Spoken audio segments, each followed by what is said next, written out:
in order that they could be selected to join our armed forces. Mr. Speaker, that said, I would want to quickly commend the Commander-in-Chief of the Armed Forces, President Mahama, for swiftly responding to the crisis by visiting the wounded at the 37 Military Hospital this morning. In fact, Mr. Speaker, the President did not only visit 37 Military Hospital to commiserate with the families of the deceased and also to console the wounded, he immediately ordered that the process be halted at the Elwak Stadium. And so I want to assure the majority whip, who in his statement called for minority whip, sorry, Mr. Speaker, minority whip, who in his statement called for the halting of the process to pave the way for investigations. Mr. Speaker, that has already been done. And so as we speak, there is no recruitment exercise ongoing at the Elwak Sports Stadium. Mr. Speaker, the maker of the statement, the minority whip, also alluded to the fact that there is need for further decentralization. I just want to place on record, Mr. Speaker, that for a very long time, the recruitment process was centralized.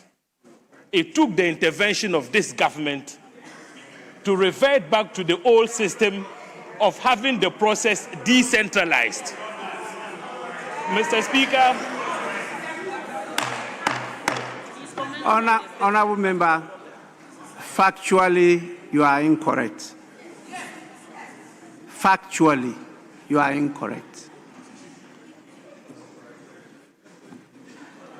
Mr. Speaker, my take is that for a long time, the decentralized character of recruitment had been shelved, and that it was in recent times, under this particular dispensation, the decision to revert back to the old system came into being. Honourable Member, make comments. Don't raise issues that are debatable. Let's comment and move on. Mr. Speaker, I take a cue. Mr. Speaker, let me further touch on another issue which has to do with the crowds that poured out at the various recruitment centers. And I ask myself, why would this happen even when the process has been heavily decentralized, to the extent that today, as we speak, across all the regional capitals, the same exercise is ongoing? I ask myself that question. Mr. Speaker, could it be that since 2021, the military did not advertise for recruitment, and that once the adverts were made this time around, a lot of the youth who are unemployed thought that this is an opportunity to at least put themselves up for recruitment? Because since 2021, we haven't had the situation whereby the whole process was advertised in a transparent manner and people asked to report at the various training centers for recruitment. That is a question I ask. Be that as it may, Mr. Speaker, I support the calls for this matter to be thoroughly investigated in order to ensure that we don't have a future reoccurrence of the tragedy that happened today. I thank you for the opportunity, Mr. Speaker. Yes, Honourable Dominic Netiwu. Mr. Speaker, thank you very much. Mr. Speaker, let me take this opportunity to sincerely sympathize with the families of the people who lost their lives in these tragic circumstances, where young people indeed went out there to look for a job for themselves, only to find themselves lying in the mortuary. The last thing we can do is to politicize their deaths. It's very, very painful, because if you're a family member, you'll be very sad to see somebody trying to do politics with this. So I will not. and I don't expect any member to do that. But, Mr. Speaker, the military had never, not under my watch, or under Kumbo or Woyongo, or Kandapa or Adukufo, or any of the ministers of defense in the past, deviated from what they had currently doing. They had always gone to the regional capitals to do exactly what they are doing now. Never. We did that in 2017, 2021, we did the same thing. At no point did the military deviate from that exercise. I just wanted to make that correction. It's always been the same thing. There are two forms of getting people into the military. The officers is called enlistment, and the recruit is called recruitment. The current system is recruitment. And every year we enlist people into the military. That's the officer call. But for the recruitment, once people apply and they have qualified, you don't want to waste the time of the Ghanaian youth again to every year be applying only to collect money from them. You never want to do that. So sometimes you do it biennially, or sometimes you can even do it every year if they are there. Mr. Speaker, as we say today, I can tell you that over 10 to 20,000 young people applied and are qualified. Meanwhile, the military is going to take only 4,000 people. This current recruitment, just 4,000. The Accra Center alone has more than 5,000 people. That is the difficulty that we face. Honorable member, this one, I can tell you are speculating. Let's move away from that. I thank you, Mr. Speaker. I know what I'm talking about. I thank you, Mr. Speaker, but that's the truth. But if you, I'll seek your guidance, but that's the truth. But, Mr. Speaker, I am saying that I will support the call to hold the process, not just at LWAC, but the entire recruitment process, to really look at the exercise and give ourselves some time, Mr. Speaker, to find out what is happening. That's the first thing I would suggest. Mr. Speaker, the second thing, so that the military can reform, because we have not seen this for a long time. We get bruises, people, but to get people to die and we just continue as if nothing has happened is not good. So I will support that call. Mr. Speaker, I would also support the call that the acting Minister for Defense, and Mr. Speaker, I'm choosing my words well, not the Deputy Minister, the acting Minister for Defense should come and brief this House. Not just on only this isolated issue. This is a very serious matter, but not just on this. When the incident in Obuasi happened and we lost 7 to 8 lives, the minister never came here to brief the House. 2, even when the most unfortunate incident happened and the minister lost his life, Mr. Speaker, I don't remember that they came to brief you and this House on the incident. But now that the report is out, I think that they should combine all this and come and brief the House properly on these 3 things. The Obuasi incident, the issue of what has just happened today, and the military Z9 headquarters incident. They should brief this House properly so that they'll tell us what is happening. Then we can be seized as representatives of the people, what is going on. Mr. Speaker, I say this with a heavy heart because I just left that ministry after spending 8 years. God being gracious to me, things like this didn't happen under my watch. It's the will of God. It's not by me, but it's by the grace. And so I will urge the minister to come. Mr. Speaker, if you do remember, when soldiers went to war, young soldiers reported in war, and the following day they went out brutalizing people, I came to this House to brief the House. I came to make a statement. I came to brief the House. And I came to tell the House exactly what was happening. In fact, when the punishment and whatever we did was done, I came back to brief this House again. So, Mr. Speaker, there is precedence. There's precedence. Yeah, majority, just a minute. Majority Leader, I'm really watching the timing. So please, yes. Mr. Speaker, when we met this morning at Conclave, the minority came to lobby that they had a statement on the incident. And I indicated to them that the ministry had plans to come and brief the House. But they insisted on us varying the order of business so that they could make the statement. So, Mr. Speaker, if we had been patient, we would have actually received the minister at statement time to make the statement even before these statements were made. So I want to assure him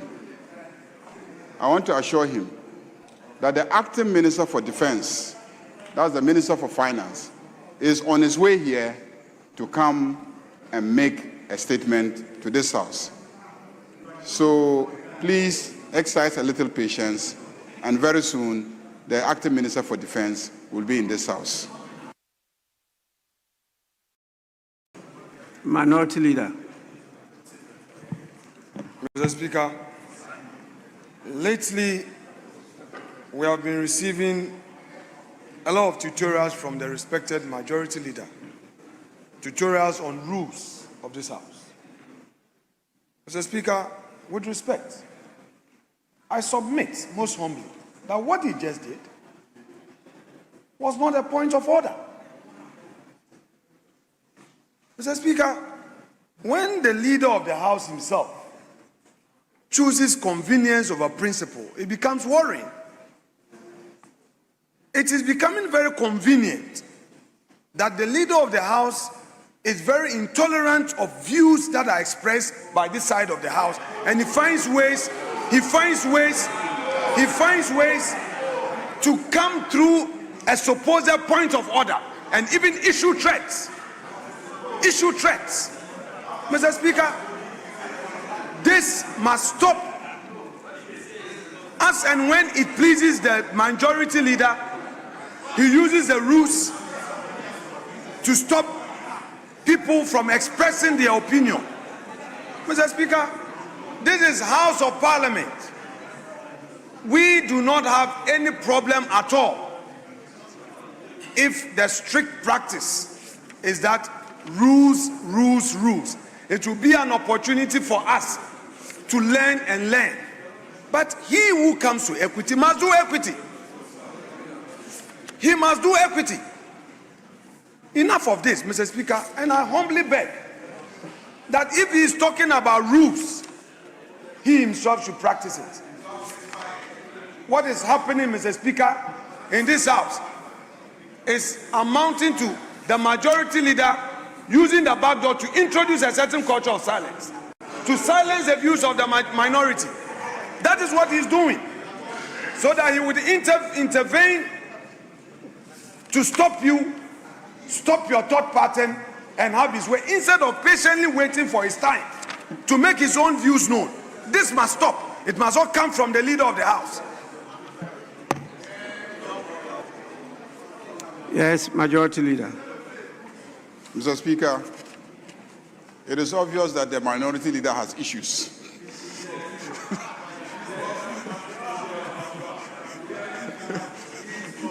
He has issues.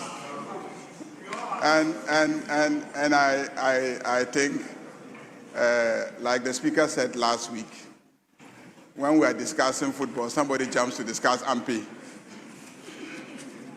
Mr. Speaker, if you go and review the cameras, you will see that your deputy whip at the beginning walked to me here and came and pleaded with me that I should allow him to vary the order of business so that Anodompe would make the statement.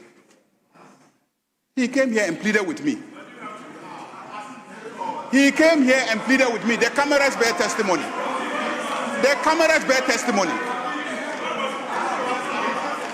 Mr. Speaker,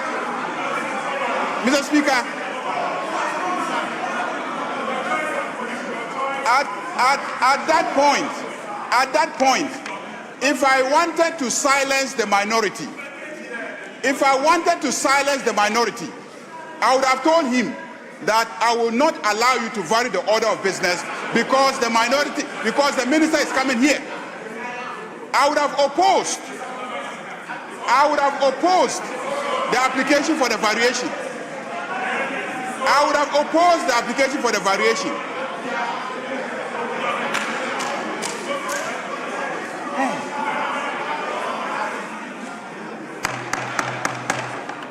Honorable member, what are you doing?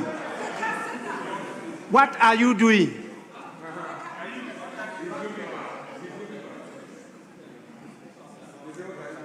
Please,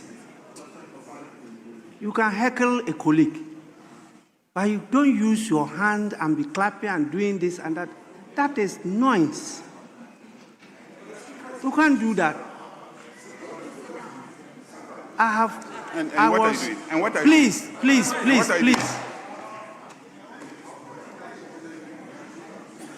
You started today on a very good note, calling on us to work together.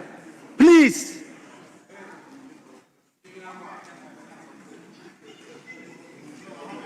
The Honorable MP in blue dress spoke very well here. I got a response over there calling on us and all Ghanaians to work together. Meanwhile, you yourself seated here cannot work together. Differences is natural. It depends on how you express the difference.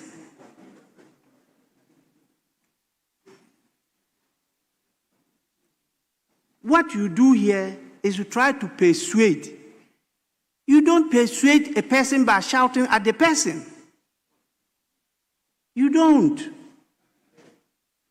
You have to use a voice modulated in a way, the tone, the words, how you express it to convince the person. You only do that when you go to boys or girls.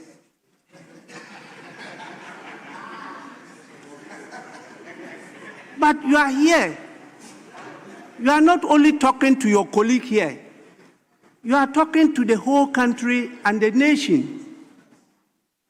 Why? We are faced with a very sad occasion. And again, it's not words or actions.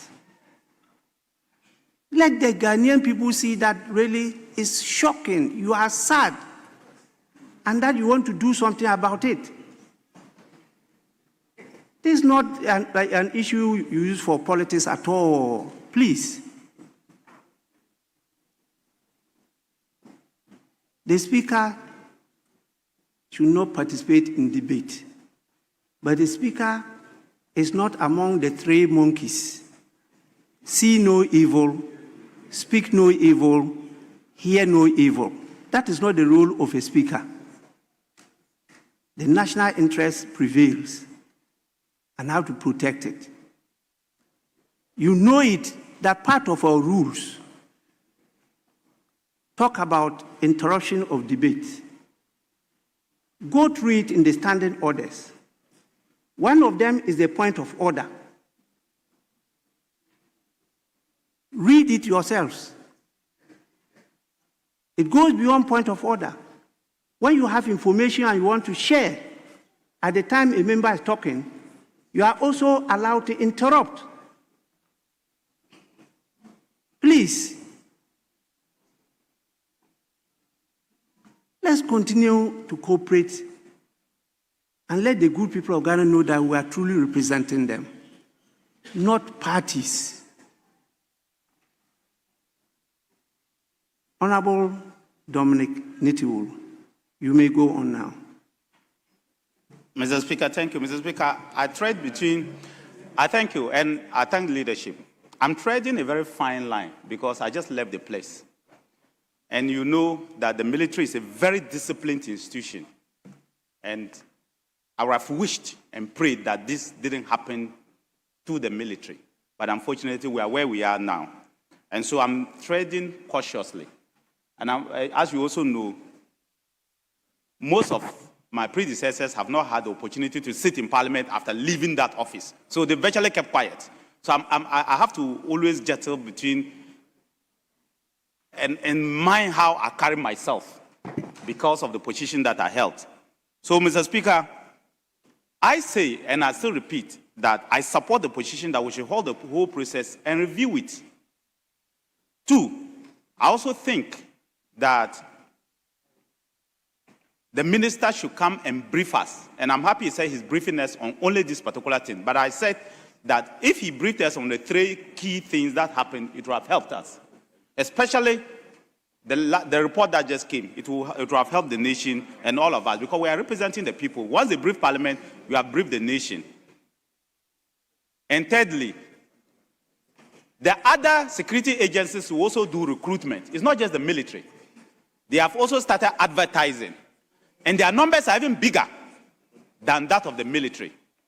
And so we anticipate that the problems that we are seeing today, if the Minister for Defense and the Minister for the Interior do not sit to see how they can make sure that they reform the process, we may be getting worse situations, and we don't want that to be repeated. So I'll urge both ministers to look at how they will go about their intakes, Mr. Speaker, so that we don't get this repetition of issues any longer. And lastly, Mr. Speaker, this only tells us that we have a big problem in the country. Yes. A problem of unemployment. Big problem. And Mr. Speaker, the earlier the political class plus the leaders of this nation do something about it, the better for us. Because if young men all across the world, it's difficult to get people to serve in the military. People in US, people literally had to be begged to serve in many militaries. And today, young men and women are all rushing just because they want to serve in the military. I don't know whether it's for job purposes they are doing that or it's just the love of serving in the military. That is happening. But I will lean towards the fact that people want to survive. People want a job. And Mr. Speaker, I can say that we have a big problem of unemployment. And these teeming youth who are outside, between the ages of 21 when they have completed school and 25, if we don't do something about them, Mr. Speaker, this nation called Ghana, we may regret one day. I don't know when, but I can say that it's easier or it is better for the political class to think together. And I like the way you said we should work together. We should work together and find a solution to it immediately. Otherwise, Mr. Speaker, we may regret. I thank you, Mr. Speaker.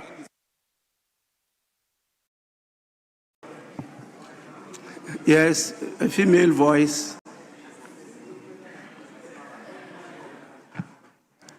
Thank you, Mr. Speaker, for the opportunity to comment on the statement ably made by my colleagues. Mr. Speaker, I wish to first of all express my condolences to the bereaved families. It is really, really very painful to have our children to go for recruitment only for us to lose them. But I want us to all take solace in the Almighty Allah. There is nothing that happens that doesn't happen at the right time. This is what the Almighty Allah has ordained for them. Today is their day. No matter how, no matter what, no matter who was there, as what, even if we brought all the presidents of the world to sit there as ministers or whatsoever, once today is ordained for them to die, they will. And this is what has happened. Unless you don't believe in the oneness of God, unless you don't believe in the oneness of the Almighty Allah, it is not anybody who wanted them to die. There is no single officer there who wanted even one single soul to pass. Not even one person hoped and prayed that one person would die there. Let us understand that. If that were the wish of anybody, I haven't seen or thought of that person. Mr. Speaker, I appreciate what you have said. Let us work together. If there are mistakes, let us look into it. I've heard one of my colleagues saying that there are other recruitments to come on. Yes, that is true. It's a very big lesson, and we use the problems that have occurred or the mistakes that would have taken place, and we correct ourselves and forge ahead.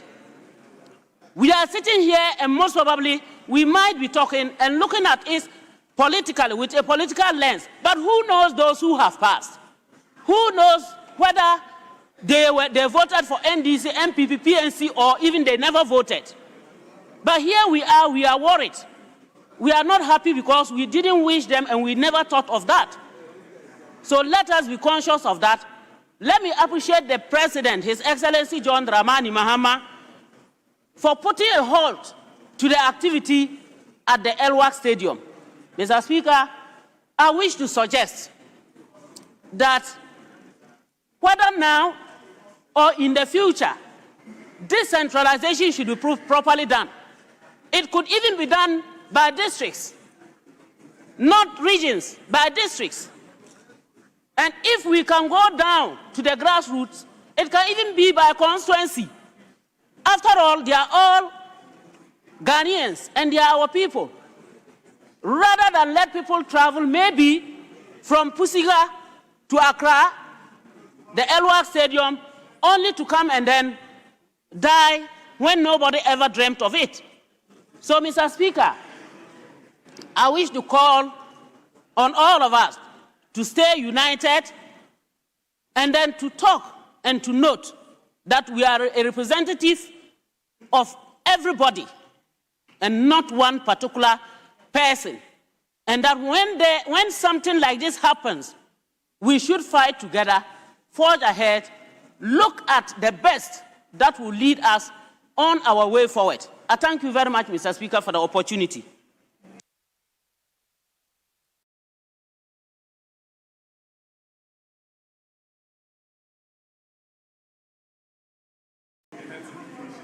Who is senior? The two of you, who is senior? The two of you, who is senior? You are senior. Yeah, we'll come to you, don't worry. You want to yield to him?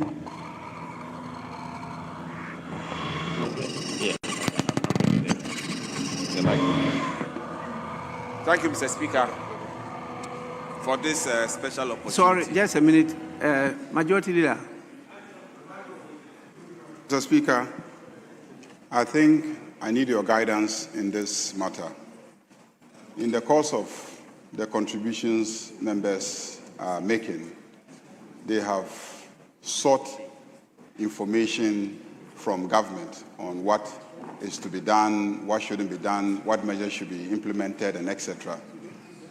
Given that the minister responsible now for defense is in the House, I want to find out whether after we have commented on the statement, if the minister now comes and makes a statement, if leave is granted by your good self, whether we will again be commenting on the statements that has been made by the minister, or that it may be convenient at this stage for us to permit the minister to now make the official statement that members have been calling for, after which we can then take on board any information that the minister may be giving us, so that we take on board those pieces of information and then continue with the contribution. But that's just guidance I'm seeking from you, Right Honourable Speaker.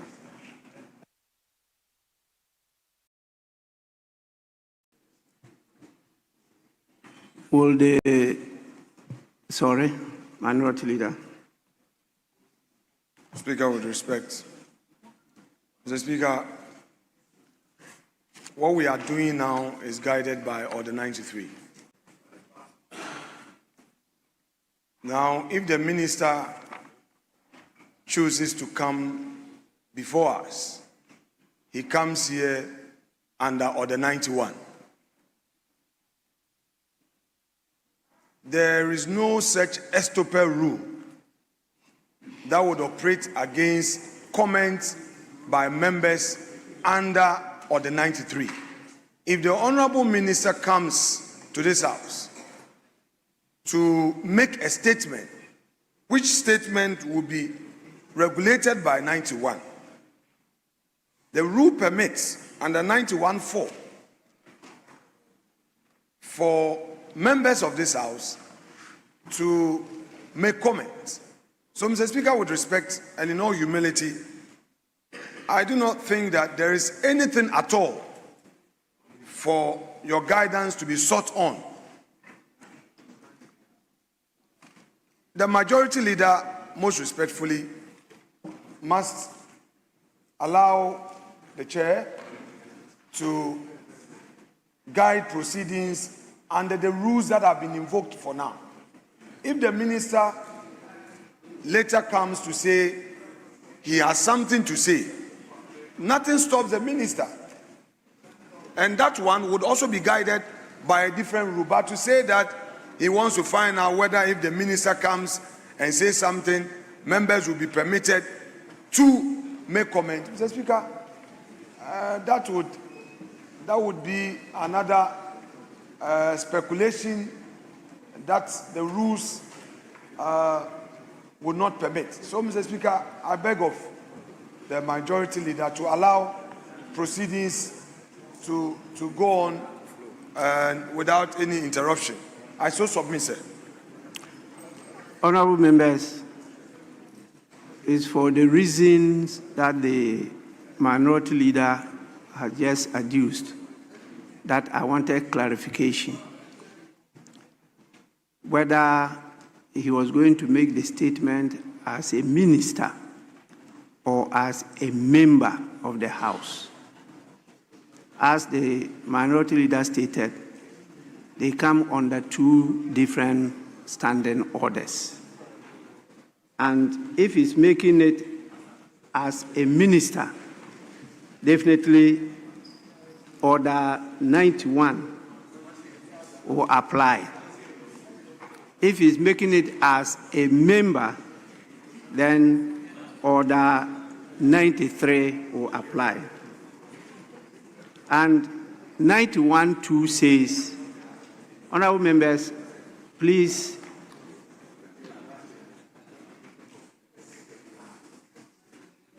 we need your attention. This is an important matter. Are you vexed or you are leaving the premises? You are leaving. Honorable member.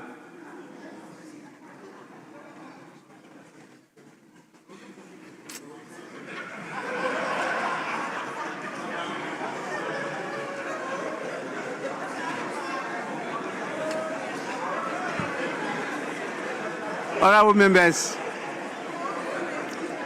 Order 91(2) says a minister of state may make a statement of government policy, and the statement shall A, be limited to facts which are necessary to be made known to the House, and B, not contain matters that are likely to provoke debate. But if this statement by a member, because the statement has already been made by a member, what he will be allowed to do as a member is to comment on that statement. And that will be limited to what? Not exceeding 5 minutes. But if he's making the statement as a minister, it's not limited to the 5 minutes. but it will be limited by the A and B. But for comments, the same for members with regard to statement by minister or statement by a member. It's the same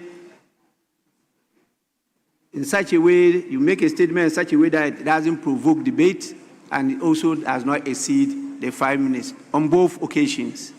So that's why I wanted to know, are you going to make the statement as a minister or as a member?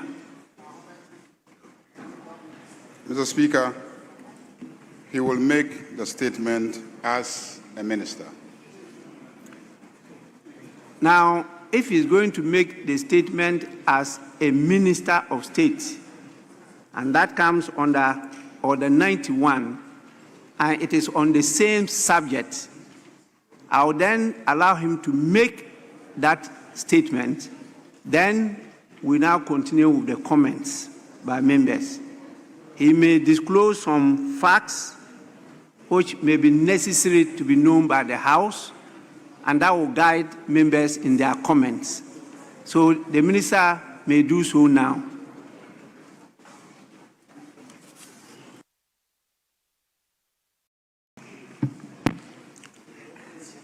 Right Honorable Speaker, I come before this House, before you this morning, this afternoon, to inform the House of a tragic incident that occurred this morning. Minister, just a minute. My attention has been drawn to the presence of some deaconess with us, and they have another commitment. And so let me just recognize their presence. And by doing so, the other visitors, just 2 groups. We have Deaconess Mary Ampa leading a group of women referred to as area women leaders from Shefi Juaboso. They come from the church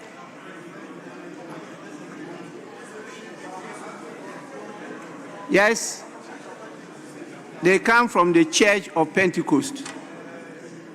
They are 54 in number.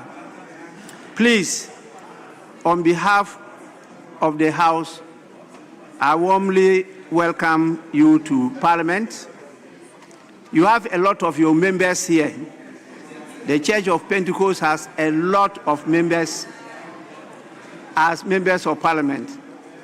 So we thank you for producing so many members for the Parliament of Ghana. You are welcome. Please listen, watch their behavior, and help me to manage them. Thank you so much. You are warmly welcome. Resume your seats. We also have one Daniel Bahuli, and he's leading a group from Ningo Prampram as the executive director. And the group is, in fact, is written in French. Le Passerelle Global Ghana. There are 96 in number. You are also warmly welcome. Bienvenue. I'm sure they are studying French. And please, you get opportunity here to teach the members of Parliament French.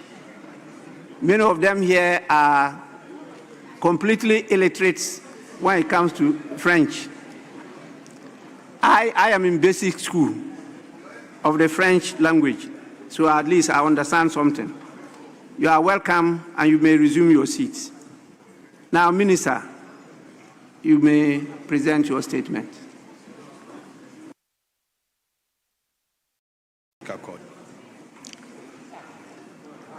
Mr. Speaker. Just a minute. He's pointing, drawing my attention to something. Yes. Speaker, in the spirit of strictly going by the rules, Speaker, if you may, Order 91, already we have been told by the majority leader that the minister is coming under Order 91. And Speaker, if I may read Order 91, it says, the Speaker may make statement on any matter of interest to the House. Order 91.2. A Minister of State may make a statement of government policy. Government policy. And the statement shall, and it goes on and on. Is it the case that our acting Minister for Defense, honourable member, you are completely out of order. Why? Oh God. I read the same standing orders and I referred to the same issues. Drew his attention to that. Please.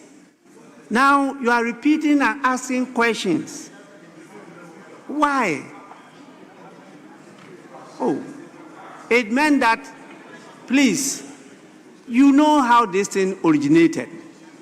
Your leader was not at the conclave, but you were present.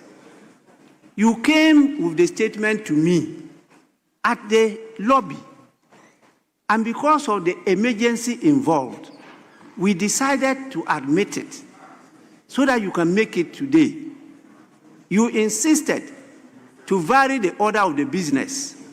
That was conceded to. And that is why the majority leader even raised the issue that even if we're taking the business according to how it's captured on the order paper, the minister would have been available at the time the statement would have been made.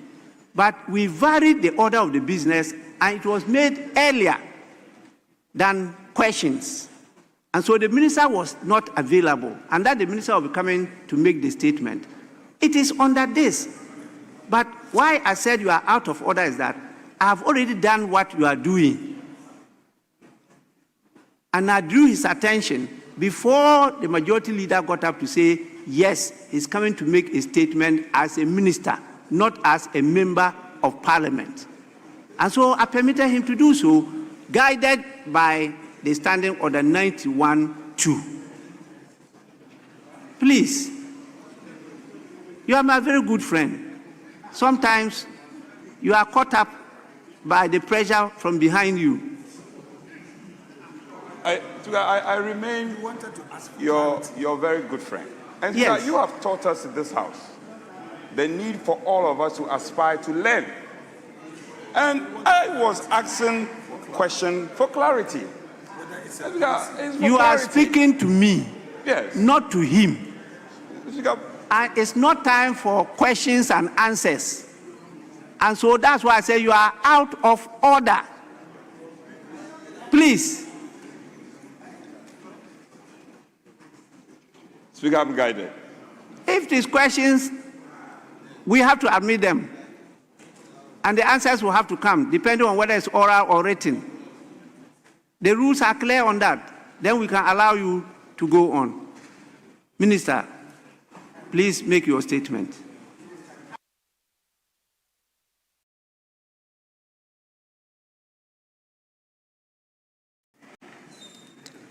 Right Honourable Speaker, I come before you today to inform the House of a tragic incident that occurred this morning at the Elwak Military Sports Facility during the ongoing recruitment exercise of the Ghana Armed Forces. Mr. Speaker, the Ghana Armed Forces announced recruitment and enlistment processes about a month ago. Mr. Speaker, the application process closed last Friday, 7th November 2025. All potential applicants were duly notified to appear at their chosen regional recruitment centers for documentation verification today. Right Honourable Speaker, and this was for them to go through body selection. Mr. Speaker, this year's recruitment exercise is being conducted simultaneously across all regions. Indeed, it was a system designed to decentralize the process, reduce congestion, ensure transparency and fairness, as well as to ensure accessibility nationwide. Unfortunately, despite these measures, a stampede occurred at the LWAC facility in Accra. I regret to report that there were 34 persons who were direct casualties, some of whom are potential recruits, and others, Mr. Speaker, unfortunately, are not related to the enlistment at all. Mr. Speaker, out of these 34 casualties, 6 persons have been confirmed dead. Mr. Speaker, 5 are critical, and as we speak, they are the ICU. Right Honorable Speaker, 12 are fairly critical. Mr. Speaker, the rest are stable and under observation. Additionally, there's a reported case of 1 person hospitalized at the Kumasi Recruitment Center, though that incident is unrelated to the stampede in Accra. Mr. Speaker, in light of this development, the Ministry of Defense has halted the recruitment process in Accra until further notice.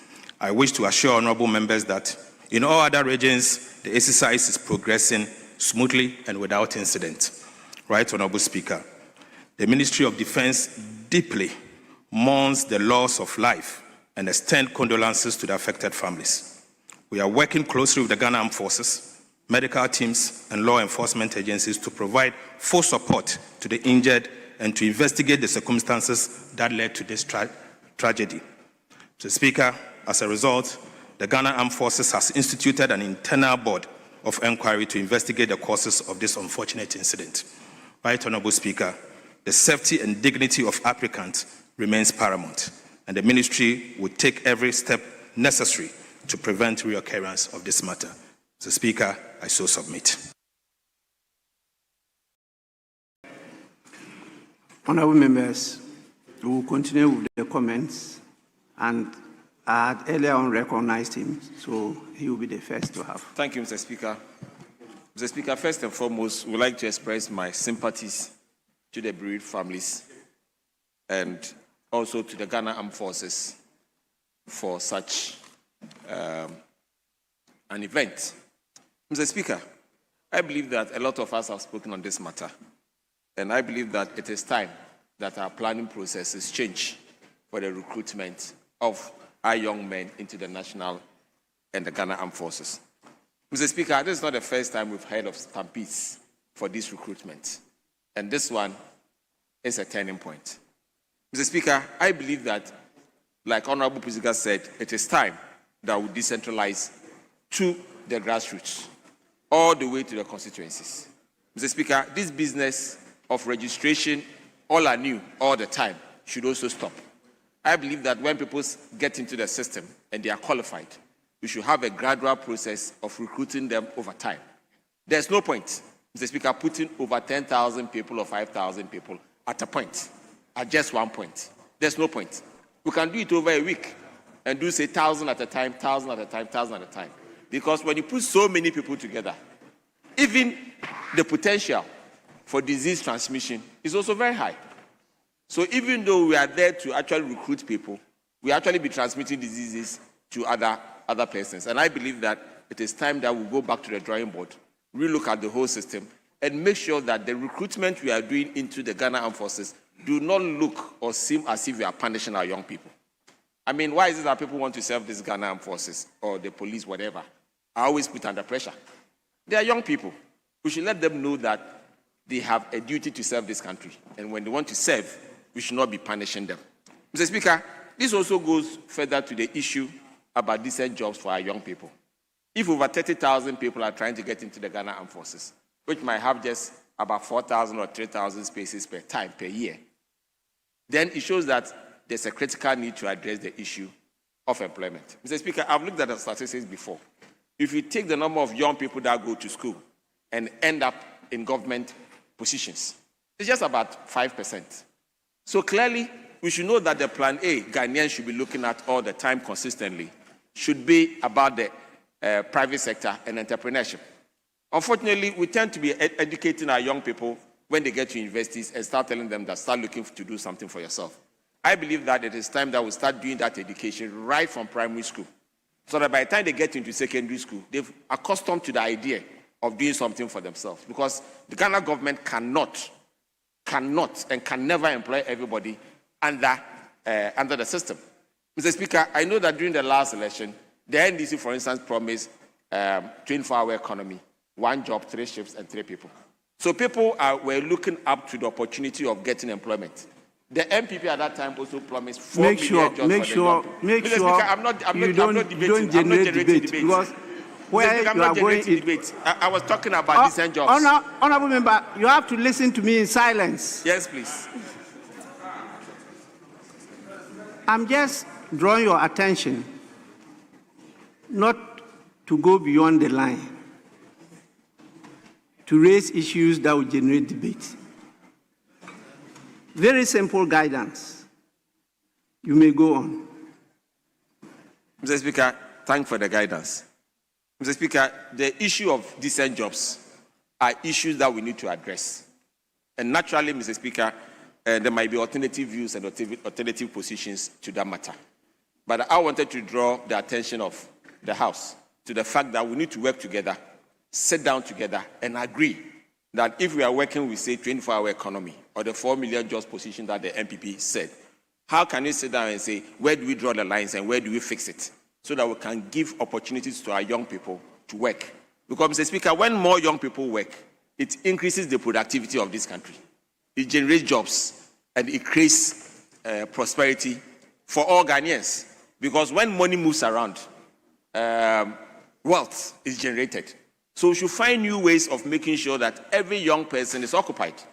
Because if we don't get them occupied and always looking at one side, military, police, whatever, and they're also not getting their jobs in those places, Mr. Speaker, this stampede will continue to be problematic for us. We know that the recruitment of the Ghana into the Ghana Armed Forces or the police have always generated a lot of debate, even in this House. Sometimes we talk about political recruitment. Sometimes people think that the protocol they need to get, they've not gotten it. Somebody at the constituency think that this person has gone, I have not gone. No military person has actually happened in my house. Mr. Speaker, it creates a lot of frustration for our young people in this country. And I believe that since we are seeing this as a turning point, I would like to request the President to take the bull by the horn, since he is the Commander-in-Chief of the Armed Forces. In the same way he has taken matters and stopped the work, he should also take responsibility for what has happened today and make sure that it doesn't happen again in this country. With these few words, Mr. Speaker, I try to support the makers of the statement for this wonderful position, and our sympathies to the families.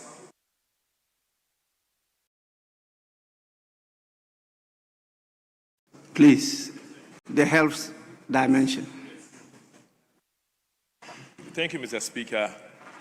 I rise to comment on this statement. First of all, I would want to congratulate the makers of this statement and also to extend my heartfelt sympathies to the families involved. It's a very painful one, and I ask that we depoliticize this situation as much as possible. First of all, Mr. Speaker, I'm extremely disappointed in the armed forces. This is an entity,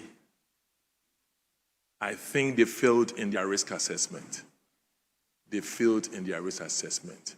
Mr. Speaker, you can choose to let people go, but when it comes to the security agencies, I don't think that we can let them go off risk assessment. They would have to let us know the implications and what they did before, because, Mr. Speaker, there's a surge, especially after elections.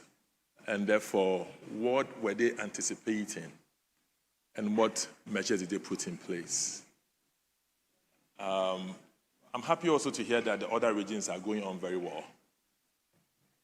And therefore, it means that, Mr. Speaker, we should know the way forward going with regards to these issues of screening. Now, I think that Ghana Armed Forces also failed to do what we call a public health need assessment for what they were going to do. I doubt if the Ministry of Health, or for that matter, the Ghana Health Service, have anything to do with this, because you are going to a field on a course that borders on public health issues. And I doubt if they have some sort of partnership with them. Mr. Speaker, again, in the House, when it gets to even budget, the quasi hospitals, Mr. Speaker, your committees, clearly we don't have a part to even assess the health institutions under these agencies. And very often than not, the health committee has a mandate to take care of all health institutions. But because these are quasis, today if you ask for a briefing on the situation of the health status of those who are admitted, it will have to come from the Minister of Defense, who is not so strong at the issues of health. So, Mr. Speaker, I think your committee must be able to update you on this issue.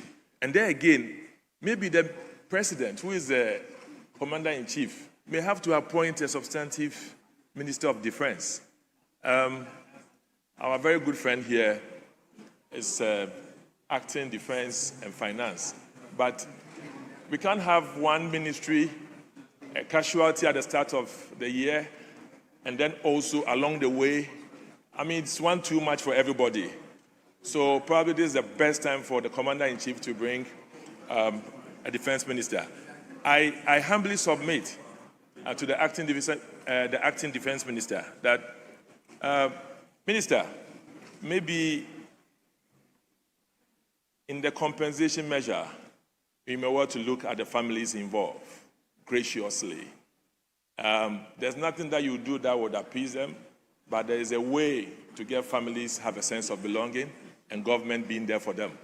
For those who died, for those who had some injuries, if there's a way that you can see them through and have a family to have some sort of replacement, the good people of this country will be extremely grateful. So, Mr. Speaker, I'll be very happy if the Minister of Defense will let us know in the other regions going forward what sort of measures are in place, that if any of this should happen at that places, and there is hope for the Ghanaian. Thank you so much, Mr. Speaker. Thank you.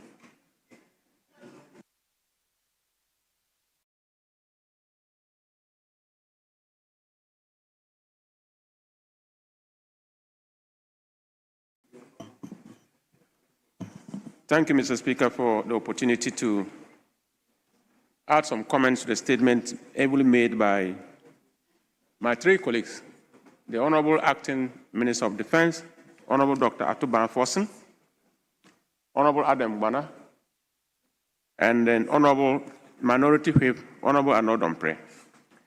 Mr. Speaker, I also want to thank the Majority Leader and Leader of Government Business for varying or agreeing to vary the business of the day to incorporate this very important statement from the other side of the House. That demonstrates good leadership.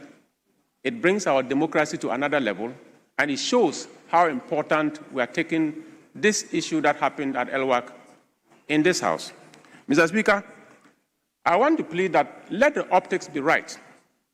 Let the Ghanaian people out there see that we are mourning, and all of us are sad in our hearts. I was so sad when the heckling was gradually becoming noisy. And Mr. Speaker, thank you for bringing us back on track. We are mourning, and we should demonstrate to the Ghanaian people that we are very sad, and this should never happen again. Right, Honorable Speaker, let me convey my condolences to the bereaved families. Lives so young and lost too quickly. It is very sad. 9 p.m. yesterday night, people were at the LWAC Sports Stadium, hoping and praying that this morning they will be attended to, and their dream is to wear the green uniform to serve Mother Ghana. What happened is quite unfortunate. Mr. Speaker, changing crowd behavior over the years is worth studying.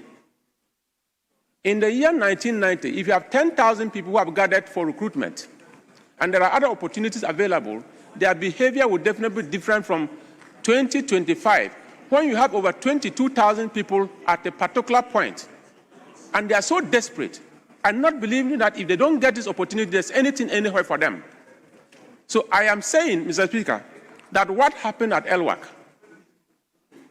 we may blame everybody, blame ourselves, but the truth is that it has happened already. What are we learning from this incident? What can we learn? Decentralization for recruitment is very good. But, Mr. Speaker, as I tell you, if you look at the history, the police has a better record. The last time the police recruited, if you go to the police training school, over 4,000 people were handled in a day. How was it happening? At 6 o'clock, 500 people were invited. 8 o'clock in the morning, another 500. Within 2-hour interval, people were invited on daily basis. Gradually, you can deal with 2,000 people in a day without seeing a crowd. These are all best practices that we need to learn. And with the inclusion of technology, I am quite sure this is not a very difficult thing to do. We are all surprised that the crowd surged and became very violent to the point that they lost control, and we lost these 6 people. Mr. Speaker, I want to plead, and I thank the Minister for Defense, the Acting Minister for Defense, for halting the process in Accra. Let's caution all other commanders in the other recruitment centers that they should learn from what happened in Accra and ensure that the exercise becomes successful across the country. But what happened in Accra, as much as we are halting it, we appreciate it and we support the move, and gradually we will learn from best practices, and this recruitment exercise will still be very smooth. The numbers that are coming in the other security sector should not threaten us, because this is the best practice that we are learning, and I'm sure that when the police begin, or when the immigration starts, or when fire service comes on board, or when the prisons are recruiting, we will not see anything of this nature. With these few comments, Mr. Speaker, I want to thank you for the opportunity. Honorable members, I had to permit the Minister for Finance to go and try to complete the finishing touches for the budget for tomorrow. So if you saw him leave, he has left with my permission. I will take one more, and then we can proceed to do other business. Yes. Thank you very much, Mr. Speaker. I am very grateful. Mr. Speaker, I rise to comment on this statement as a young Ghanaian. Mr. Speaker, as a young man that is seeing the challenges that is confronting this country. Mr. Speaker, as a tenterhook that we are sitting on as a country. And Mr. Speaker, to also join in professing some challenges, some solutions to the challenges that are bedeviling us. Mr. Speaker, these young Ghanaians left their various houses with some dreams. Mr. Speaker, the dream of serving their nation. But this dream, Mr. Speaker, ended up taking their lives. Their hopes were lost, and their dreams, Mr. Speaker, were shattered.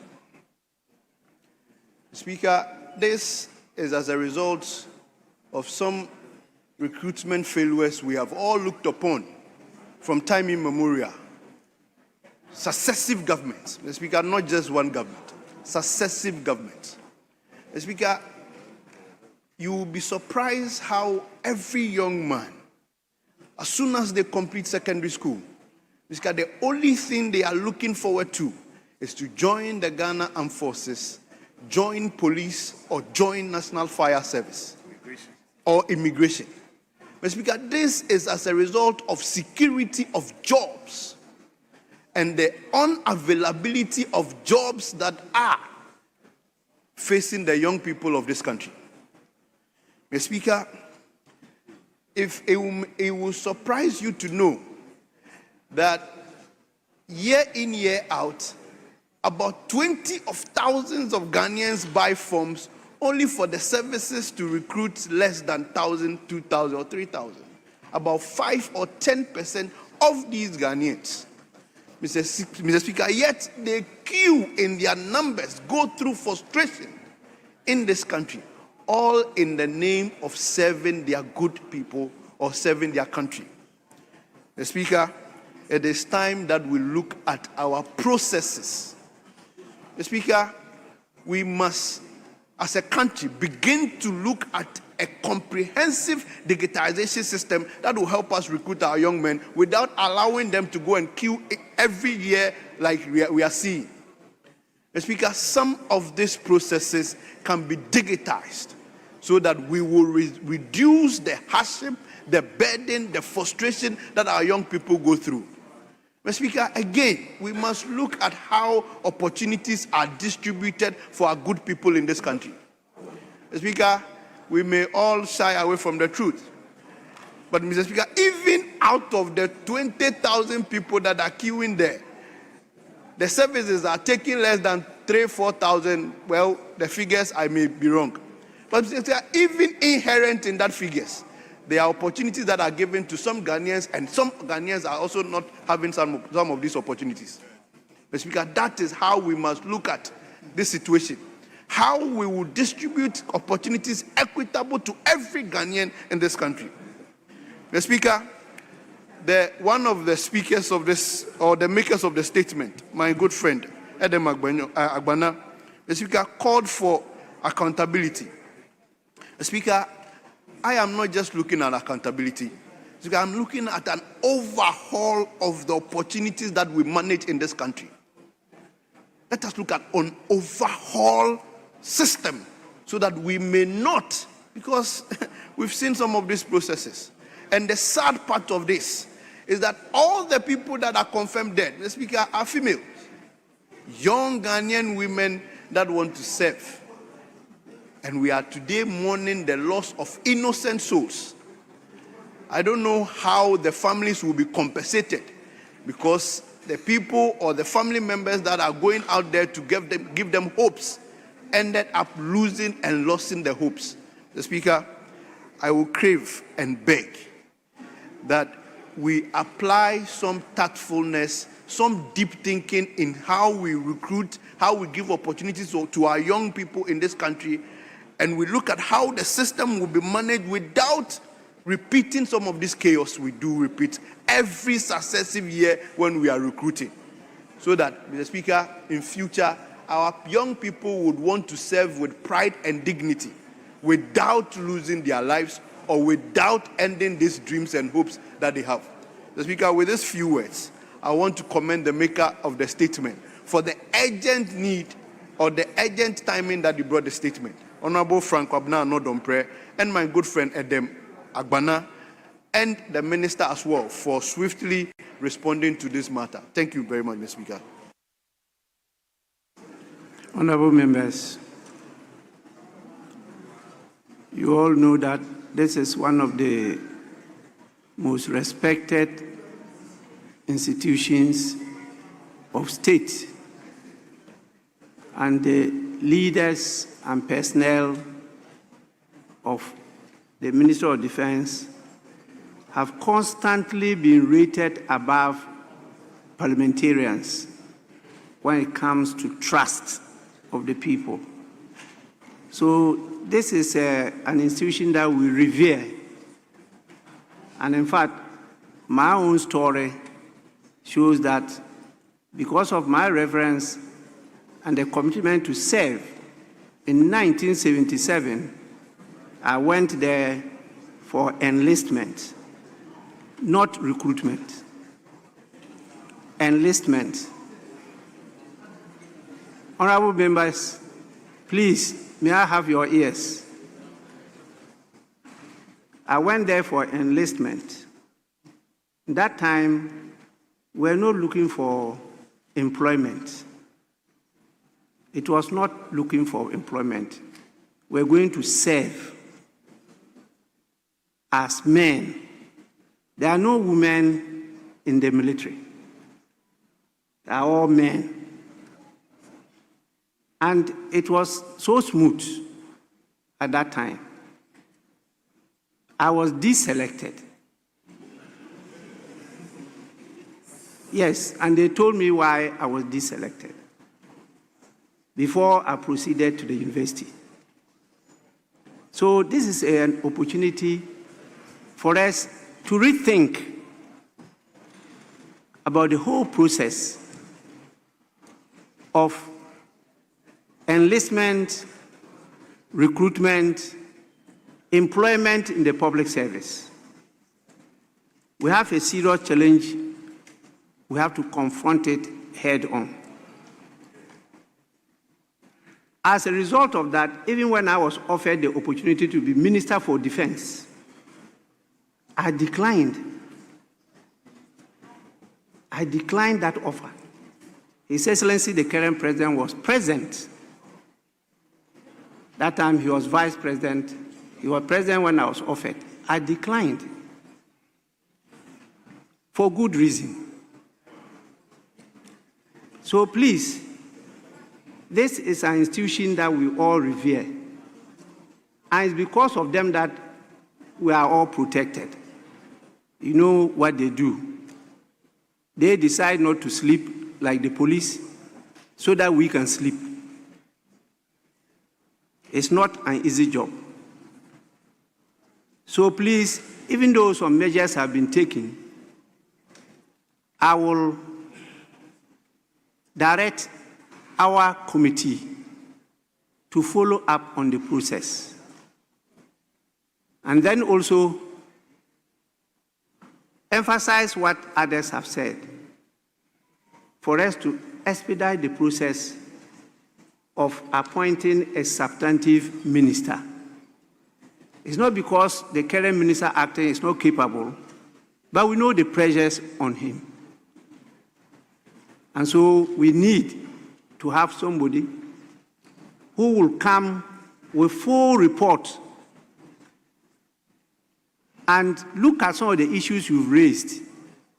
What prevents this country from having a continuous recruitment or enlistment process? We don't have to wait and do it once every year or sometimes 2 years so that you can accumulate so many people and they have to rush to try and get recognition and end up not living. So please, it's something that with your support, the Committee on Defense and Interior, please follow up on this matter. And later on, leaders, you can program and schedule a date for us to get the committee and the minister to give us a full brief on it. And we will share information because it's something that is already being debated by civil society, and there are a lot of proposals. They will give us the reasons why those proposals cannot be implemented. We can all work together and find a solution to this problem. If not, the future may even be more terrifying than what we've experienced today. So I want to, on behalf of the House, humbly convey the deepest condolences to the parents and families of the deceased. The House prays for the speedy healing and recovery of the injured. And we will also sympathize with the Ministry of Defense and call on the leadership to have cool hearts to handle this matter. And we thank sincerely the health personnel, together with the ambulance service and all those that have rushed to at least attend to the injured and the deceased. Please, I want leadership to accompany me so that we can visit the injured. I'm told they are at the 37 Military Hospital, so that the House will go and see what the situation is, and together we may discuss later what to do next. With this, I want to call on you for us to stand at least in a minute's silence for the souls of our departed patrons.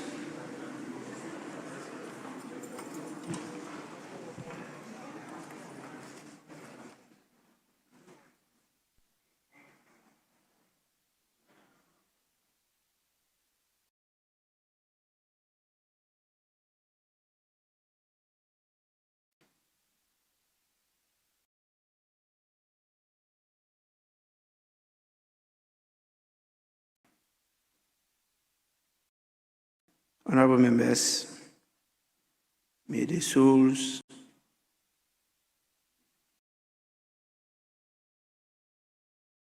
of this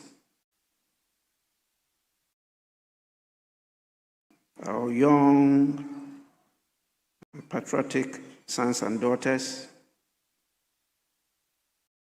and those of all the faithful departed, rest in perfect peace. Amen.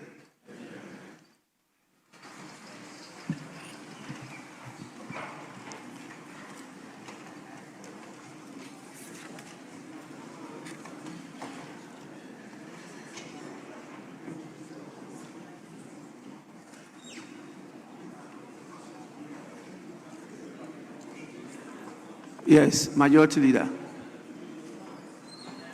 I wanted to vary the order of business again and to let us take some items before I lead the leadership to the hospital. My Deputy Speaker will take over the chair and continue with the rest, but there's a matter that he wanted to present. And so I wanted to grant him that opportunity. But Majority Leader, you are on your feet.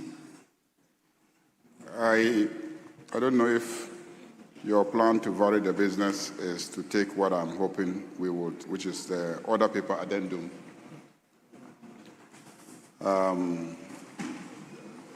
Wanted to lay the report of the Appointments Committee on the nomination of Justice Paul Bafo Boni, which is item number 1 on the order paper addendum.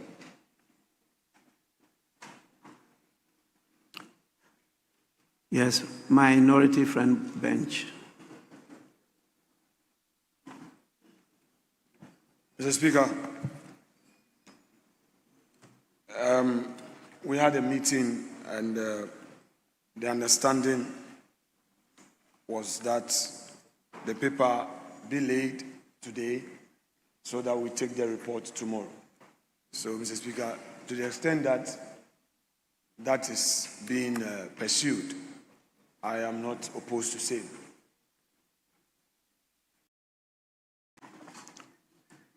Well, I was not part of the discussion, but I thought tomorrow will be too busy.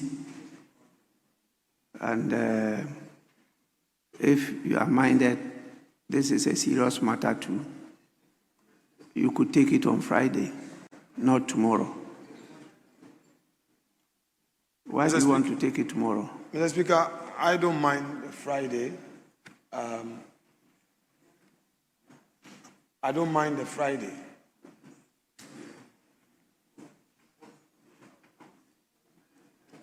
Mr. Speaker,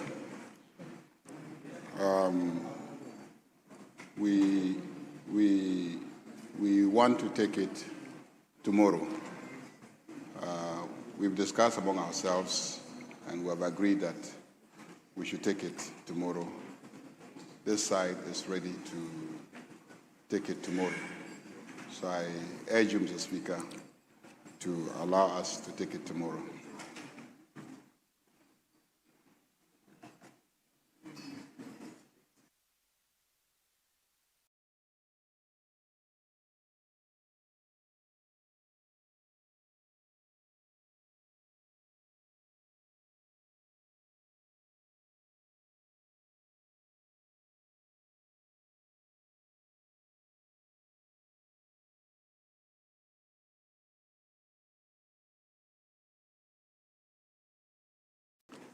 Honorable members, then we may need to vary the commencement of sitting tomorrow.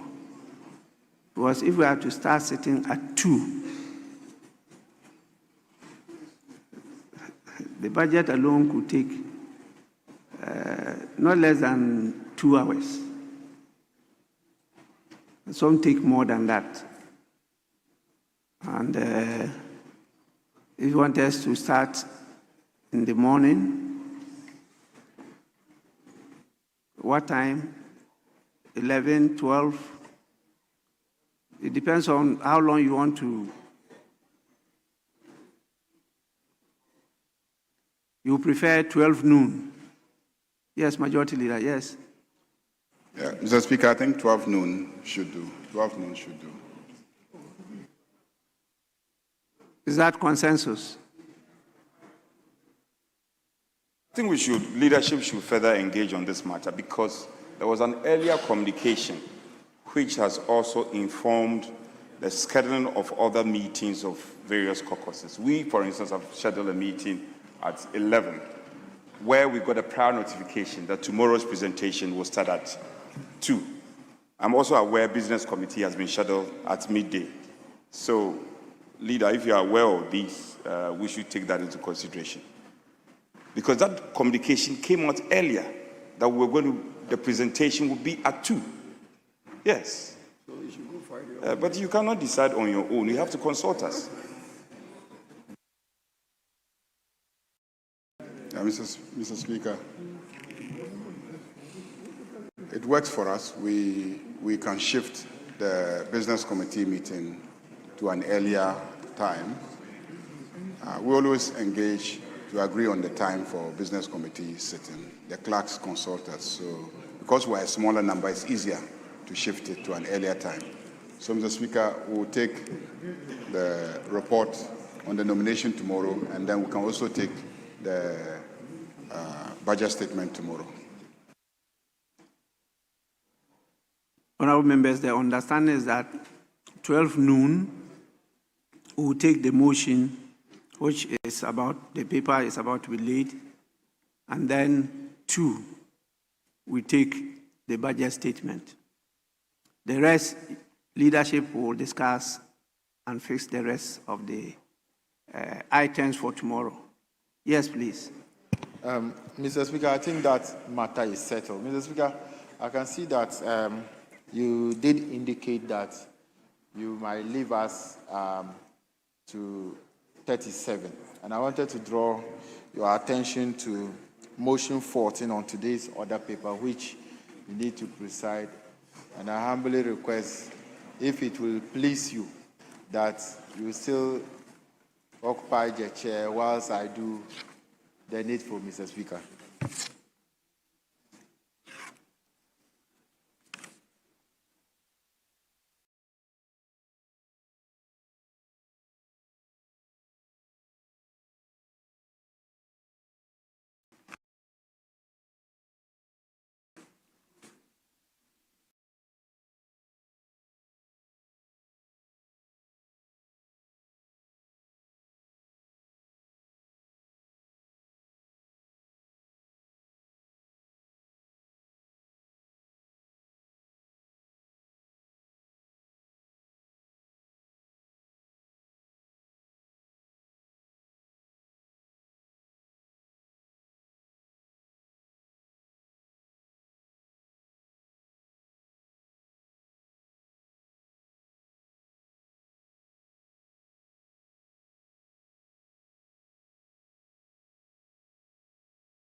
You say motion item 14.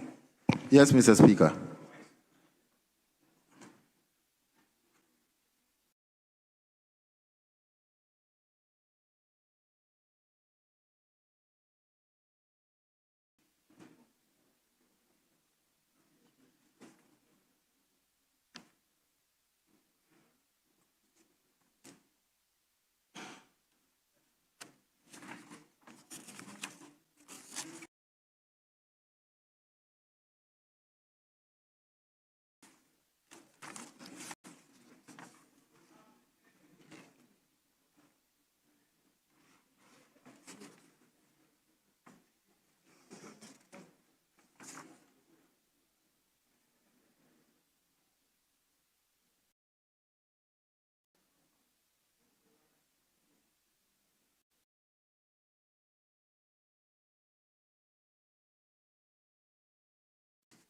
What is the pleasure of the House? I can come back from the visit and preside to take that motion later in the day.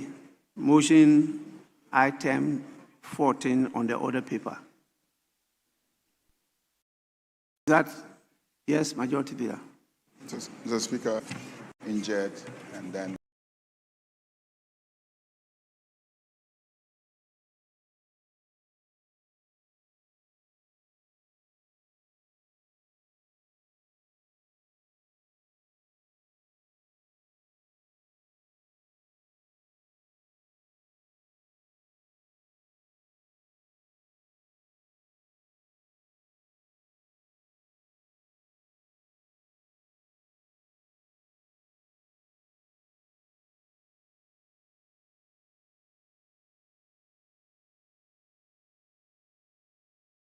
Come back and then take the motion.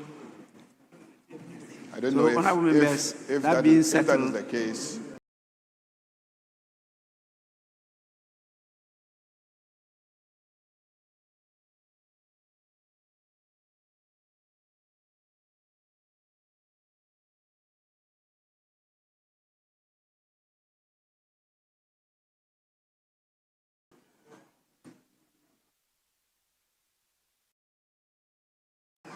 Who are the seniors? The seniors, I can identify plenty seniors. Now, which of the seniors? I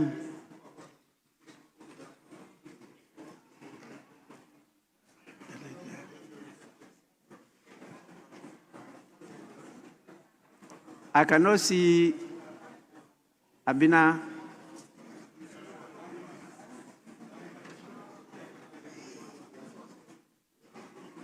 Well, I'll leave that to leaders. Please, leaders, decide the ladies so that we go with them too.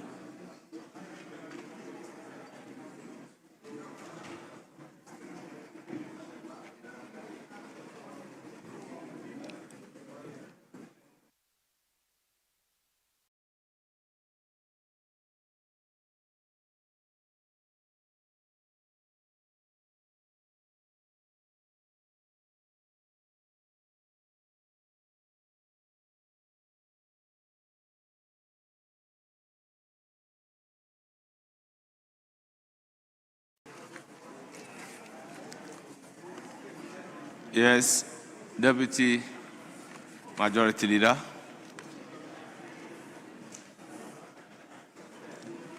Do we go back to item number 6?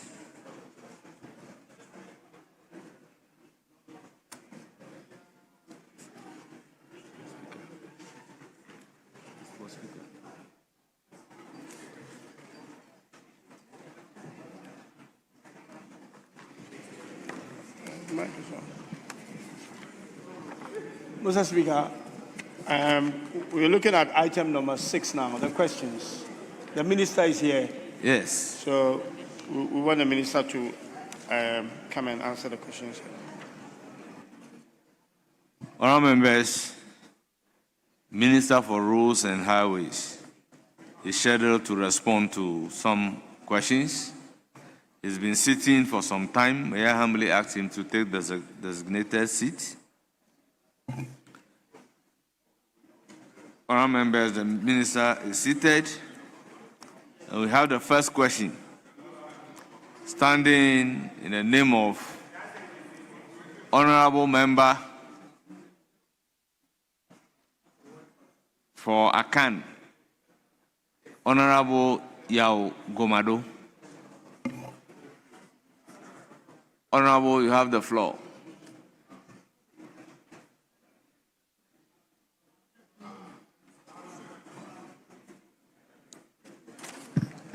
Speaker, I stand on Order 88.3 with the prior authorization of the member concerned to seek your leave in order to ask the question that has been advertised, Speaker. Please do. Thank you, Honourable Speaker. To ask the Minister for Roads and Highways whether the ministry has plans to construct a bridge over River Asokoko to serve Dodi Bethel, and Dodi Amanfrom. Thank you. Yes, Honorable Minister. Mr. Speaker, thank you for the opportunity. Mr. Speaker, River Asukoko is in the KGB district of the Oti region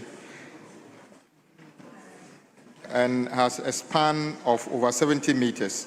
Dodi Bethel and then Dodi Amanfrom are among the number of communities separated by the Asukoko River. Current program, Mr. Speaker, there is no contract for construction of the Asukoko Bridge currently. Future programs, detailed engineering design and geotechnical studies to determine an appropriate crossing point has been carried out, and cost estimates submitted for consideration in the 2026 budget upon availability of funds, Mr. Speaker. Honourable Member, any supplementary question? No, Speaker, except to ask the Minister to expedite processes to have the bridge constructed. Thank you very much, Honourable Member. Honourable Members, we move to question number 474 for same Minister, standing in the name of Kobena Boating, Member of Parliament for Ejisu.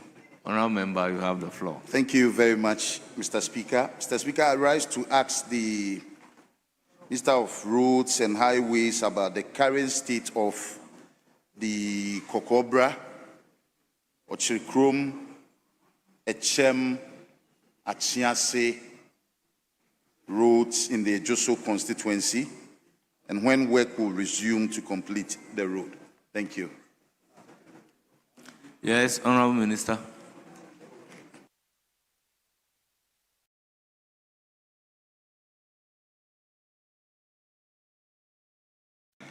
Mr. Speaker, the Kokobra, Achirikrom, Achem to Achansi Road is a connector road located within the Ashanti region, serving communities in the Ejisu municipality and Bosontwi district areas. Current program. The road was awarded under the contract titled Rehabilitation of Ebrim Antwa Bonre Road, 10.38 kilometers, and critical access roads, Kokobra, Achirikrom, Achim, and Achansi, 17.3 kilometers, for execution and completion in 24 months. The contract commenced on the 28th of June 2024 for completion by 27th of June 2026. The progress of work is currently at 49.3%. The contractor is currently not on site due to delay in payment for works done. Efforts are being made to get the contractor back to site to complete the outstanding works. Thank you, Mr. Speaker. Honourable Member, that is the answer. Any supplementary question? Mr. Speaker, respectfully, yes. Mr. Speaker, may I know the name of the contractor in respect of the road in issue? Yes, Honourable Member. Mr. Speaker, the name of the contractor is Kofi Job. Any further question? Mr. Speaker, there will be none except to reiterate the plight of the people to the Minister for a timeous intervention. Thank you. Very well. Honourable Member, this is constituency-specific question. We move to question number 383, standing in the name of Samuel Awuku, Member of Parliament of Kwapim North. Right Honourable Speaker, I rise to ask the Minister for Roads and Highways when the road from Latte Junction to Latte Township will be completed, as well as the inner roads within the Latte Township. Thank you. Yes, Honourable Minister.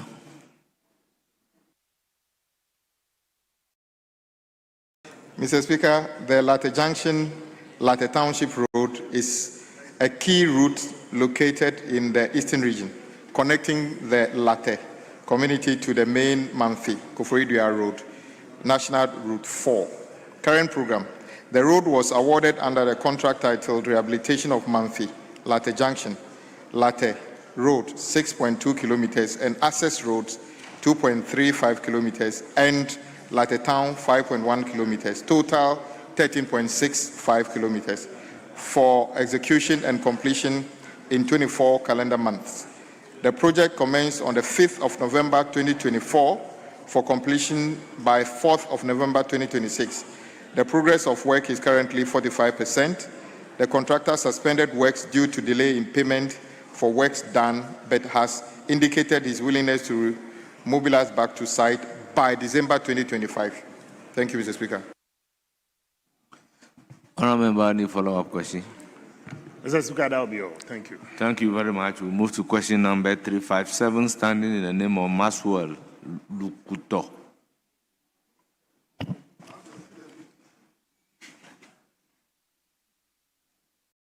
Mr. Speaker, I rise on order 92, which says where a question is admitted, the member may withdraw that question by leave of the Speaker. So I seek your leave to withdraw the question. Honourable Member, leave is hereby granted. Accordingly, the question is withdrawn. Thank you, Mr. Speaker.